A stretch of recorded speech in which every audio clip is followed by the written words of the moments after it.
We said a minute ago this was the greatest story of the week, and it's only Monday, but we may have undersold it. It's only, June 7th. We can say this is probably the best story of the month of June 2021. Here's how it begins. A couple days ago, Sandy Cortez of Westchester complained online that her grandmother in Puerto Rico lives in poverty because of Big Orange. She put up a picture of her grandmother's house. This is her home, she wrote. Trump blocked relief money for Puerto Rico. Well, Matt Walsh, who's often on this show, felt a twinge of empathy. So he set up a fundraiser, a GoFundMe for Sandy Cortez's grandmother, but neither one of them wanted the money.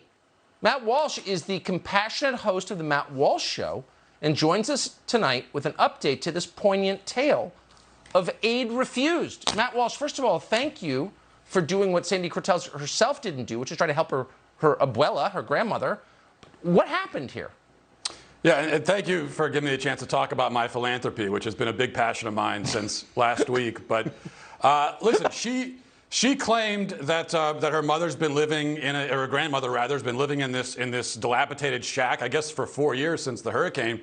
And she's a wealthy single woman who has 2 apartments and a Tesla that she just recently bought, apparently. She, for whatever reason, refused to help her own grandmother. And so we said, all right, you know what, we'll get together and we'll raise the money. We raised $100,000 in 10 hours. Okay, we probably could have raised $1 million if they had let the fundraiser continue. But someone, big scare quotes around it, in Abuela's family shut down the fundraiser about 10 hours into it and said that she doesn't want the money. Now, this raises a lot of questions, like, for example, does this mean that Abuela really wasn't in the dire straits as it was presented to us?